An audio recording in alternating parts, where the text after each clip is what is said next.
চুপচাপ বসে থাকলে চলবে না। আমরা জানি এই বাংলাদেশ ইন্ডিয়ার সামনে কিচ্ছু না, একটা পিঁপড়ের সমান। আমি এই বাংলাদেশকে বলতে চাই, বাংলাদেশকে শিক্ষা দেওয়ার জন্য টিপরারাই যথেষ্ট। তাই বলছি, আপনারা শুধরে যান। যদি তা না হয় তাহলে 2 মিনিটের মধ্যে আমরা দখল নেব। সেভেন সিস্টার্স দখলের স্বপ্ন, সেটা স্বপ্নই থেকে যাবে। এবার সেই সেভেন সিস্টার্স দখলের স্বপ্ন দেখা বাংলাদেশকে আঙুল তুলে শুধরে যাওয়ার হুঁশিয়ারি দিলেন তিপ্রামোথার এক নেতা। ফের একবার অশান্ত বাংলাদেশ। জুলাই আন্দোলনের অন্যতম নেতা তথা ইনকেলাব মঞ্চের মুখপাত্র ওসমান হাদির মৃত্যুকে কেন্দ্র করে সোনার বাংলা বদলে একেবারে সেখানে রীতিমতন অশান্ত হয়ে রয়েছে পরিস্থিতি। সেখানে রক্তাক্ত বাংলাদেশ, কার্যত গৃহযুদ্ধ শুরু হয়ে গিয়েছে। অগাস্টে 2024-এর আন্দোলনের অন্যতম মুখ ওসমান হাদির মৃত্যুকে কেন্দ্র করে রীতিমতন উত্তেজনার পরিস্থিতি বাংলাদেশে। জ্বলছে আগুন, দিকে দিকে অবরোধ রাস্তা। এরই মধ্যে কিন্তু সেখানে যারা হিন্দুরা রয়েছেন, সংখ্যালঘুরা রয়েছেন, তাদের অবস্থাও ভালো না। সেই সঙ্গে বাংলাদেশে ভারতীয় দূতাবাসে হামলার চেষ্টা হয়। ভারতের সেভেন সিস্টার্স হিসেবে পরিচিত উত্তর পূর্বাঞ্চলীয় রাজ্যগুলোকে বিচ্ছিন্ন করার হুমকিও দিচ্ছেন বাংলাদেশের প্রতিবাদীরা। এইসবের মধ্যে এবার পাল্টা বিক্ষোভ ভারতে। ত্রিপুরার আগরতলায় বাংলাদেশের অ্যাসিস্ট্যান্ট হাই কমিশনের কার্যালয়ের সামনে প্রতিবাদ দেখালেন তিপ্রামোথার নেতা নেত্রী ও সমর্থকেরা। তিপ্রামোথার যুব মোর্চার ব্যানারে একদল যুবক আগরতলায় বাংলাদেশের উপদূতাবাস অভিযান করে। শয়ে শয়ে যুবক তাতে অংশ নেয়। হাতে জাতীয় পতাকা এবং বাংলাদেশের মৌলবাদী এবং ভারত বিরোধী নেতাদের বিরুদ্ধে পোস্টার নিয়ে হাঁটেন বহু মানুষ। এই প্রসঙ্গে তিপ্রামোথার এক নেতা প্রকাশ্যে বাংলাদেশকে হুঁশিয়ারি দিয়ে বলছেন, বাংলাদেশের যে হাই কমিশনের ওপর আক্রমণ হয়েছে এর মানে কিন্তু ইন্ডিয়ার ওপরে আক্রমণ হয়েছে। এর জন্য আমাদেরকে গর্জে উঠতে হবে। এইভাবে চুপচাপ বসে থাকলে চলবে না। আমরা জানি এই বাংলাদেশ ইন্ডিয়ার সামনে কিচ্ছু না, একটা পিঁপড়ের সমান। আমি এই বাংলাদেশকে বলতে চাই, বাংলাদেশকে শিক্ষা দেওয়ার জন্য টিপরারাই যথেষ্ট। তাই বলছি, শুধরে যান। যদি তা না হয় 2 মিনিটের মধ্যে আমরা দখল করে নেব। তিপ্রামোথার নেতা কি বলছেন শোনাবো। বাংলাদেশের যে হাই কমিশনারের উপর, ইন্ডিয়া হাই কমিশনারের উপর যে আক্রমণ হয়েছে, এটা কি প্রটেস্ট করার দায়িত্ব শুধু তিপ্রামোথার? শুধু ওই টেবের দায়িত্ব? আমি জিজ্ঞেস করতে চাই, এটার দায়িত্ব সব ইন্ডিয়ানের দায়িত্ব। কেননা বাংলাদেশের যে হাই কমিশনারের উপর আক্রমণ করা হয়েছে, এর মানে ইন্ডিয়ার উপরে আক্রমণ করা হয়েছে বন্ধুগণ। এর জন্য আমরা গর্জে উঠতে হবে। এভাবে চুপচাপ করে বসে থাকলে আমাদের হবে না বন্ধুগণ।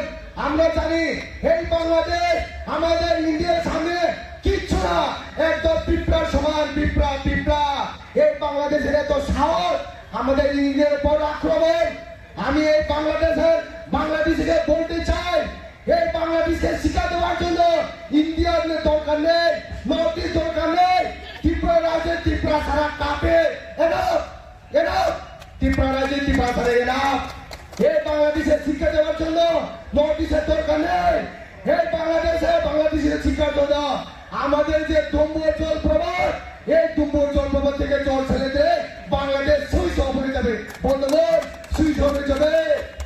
আমরা জানি কক্সবাজার আমাদের নর্থ ইস্টের ভিতরে আমাদের পুরো বিচে আমরা দরকার যদি হয় এটা ছিনিয়ে নেব, কেউ কিচ্ছু করতে পারবে না।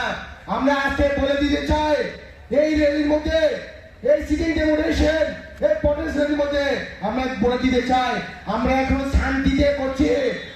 যখন আমরা এগ্রেসিভে নামবো, আজকে দেখেছি বাংলাদেশের এমবিসি তালা দেওয়া, এই তালা আমাদের রুখে লুকাতে পারবে না।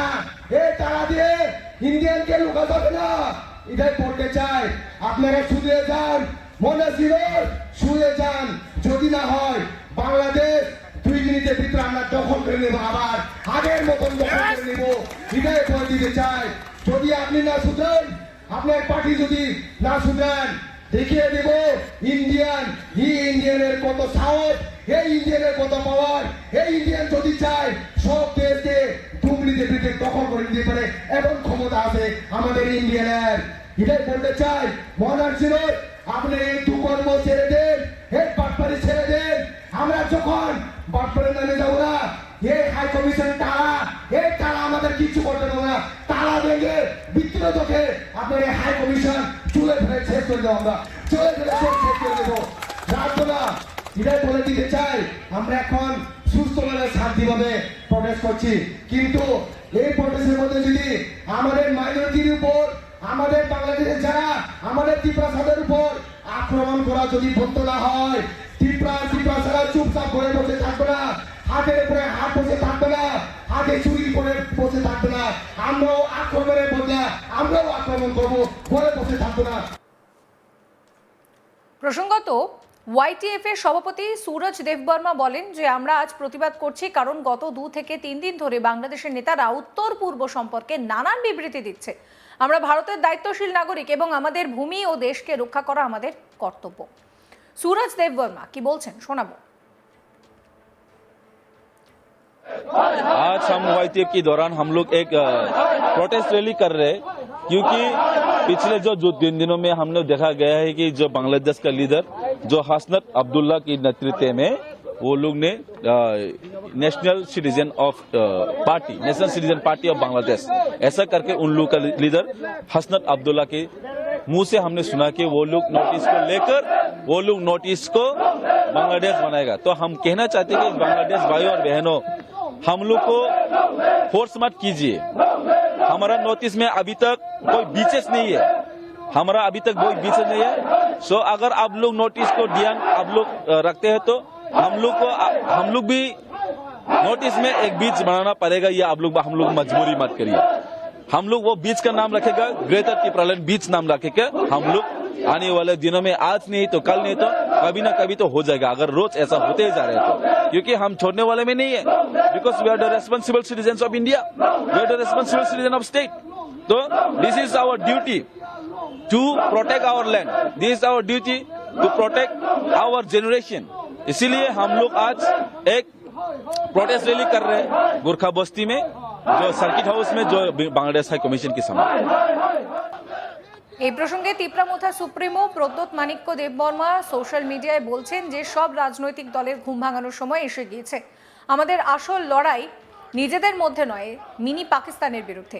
গত বছর একই ধরনের মিছিল থেকে আগরতলায় ওই অ্যাসিস্ট্যান্ট হাই কমিশনের কার্যালয়ে হামলা হয়েছিল। এবার আগেভাগে সতর্ক ত্রিপুরা প্রশাসন। পশ্চিম ত্রিপুরার পুলিশ সুপার জানিয়েছেন ওই মিছিলে যাওয়ার জন্য পর্যাপ্ত নিরাপত্তায় মুড়ে ফেলা হয়েছে আগরতলার অ্যাসিস্ট্যান্ট হাই কমিশনের কার্যালয়কে। এইবার রীতিমতন এই বাংলাদেশের বিরুদ্ধে কিন্তু তিপ্রামথার এক নেতা হুঙ্কার দিচ্ছেন। কি বলছেন তিনি আরো একবার শোনাবো। এই বাংলাদেশের যে হাই কমিশনারের উপর, ইন্ডিয়া হাই কমিশনারের উপর যে আক্রমণ হয়েছে, এটা কি প্রোটেস্ট করার দায়িত্ব শুধু তিপ্রামথার, শুধু ওয়াইটিএফের দায়িত্ব? আমি জিজ্ঞেস করতে চাই, এটার দায়িত্ব সব ইন্ডিয়ানের দায়িত্ব। কেননা বাংলাদেশের যে হাই কমিশনারের উপর আক্রমণ করা হয়েছে, এর মানে ইন্ডিয়ার উপরে আক্রমণ করা হয়েছে বন্ধুগণ। এর জন্য আমরা গর্জে উঠতে হবে। সমস্ত খবরের আপডেটের জন্য আপনাদের নজর থাকুক আজ তাক বাংলা। চ্যানেলটিকে সাবস্ক্রাইব করতে ভুলবেন না।